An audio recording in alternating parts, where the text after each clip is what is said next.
All things work to the good of them that are called according to his purpose. All things work to the good of them that are called, that are called, that are called. Hi there, my brainwash. This is Joshua Heritage coming at you today. How you doing? So, I have a friend of mine that's online, and she's in a relationship with an abusive man, abusive husband.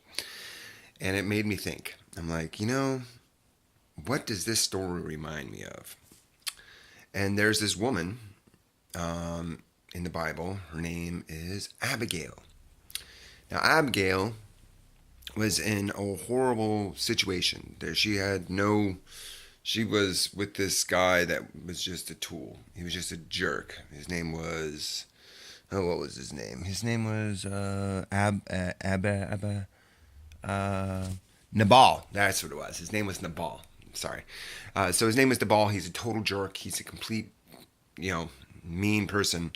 And David happens upon Abagail and some people that need his help, and he helps them out, and they go back, and then he says that, he runs into Nabal, and Nabal treats David like, he's like, I don't care if you help me, go away, you don't get anything. And David, furious, he's going to go take what is deserved of him, because he was acting righteously, and Nabal is acting horribly. Anyway, so Abagail, this abusive husband's wife, and she comes and just hauls butt, trying to intercept, and she gets a whole bunch of food and supplies and just runs to try and intercept David. And David is like, she's like, please, I put it all on me. It's my responsibility. Here's your food. Here's your blah, blah, blah. Here's all the stuff that you require because you dealt righteously with us, and you delivered us from evil, and you should be blessed, and blah blah blah. So here's this woman that is completely righteous, okay, completely righteous. And David is flabbergasted. He's like, wow, thank you for showing me that I'm not supposed to take vengeance into my own hand, but the Lord, and he would bless me, and blah blah blah. Anyway, so because of this woman's stand on the word, her leaving her house without telling her husband, and this is in 1 Samuel chapter 25. It's pretty much the entire chapter of 25. The story takes place, but 1 Samuel 25. And she runs and tries to intercept, and David's like, I'm super impressed by you, and he takes his army and leaves, and they go off somewhere else after all this.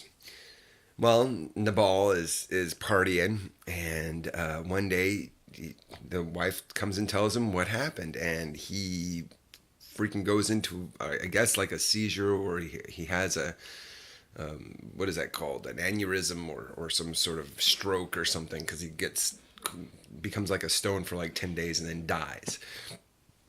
And so, but then after that, you see, so there's this woman that's in an abusive relationship, and because of this woman's stand on the word, the Lord delivered her out of that abusive relationship and gave her the most righteous man there was, which was David.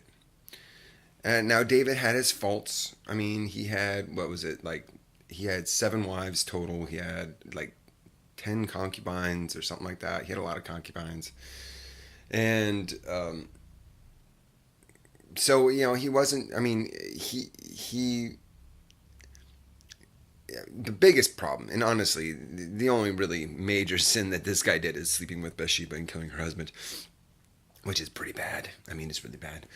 But Abagail, his first wife, was righteous, and David is a righteous man, and I'm sure both Abagail and David had flaws and faults, but God would rather Abigail be with the righteous man than with an abusive man. And God delivered her from the abusive man to the righteous man because she walked out by faith.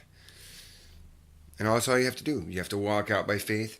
So to all those women out there that are in abusive relationships with guys that are jerks and you're not equally yoked or anything like that, just know that if you walk out by faith, that God will deliver you and deliver you to a righteous man. Now, I know that in this society, women are bogged down by monogamy, and they think that if, there's no righteous men left out there. And I'm like, well, if you didn't follow monogamy, there would be righteous men.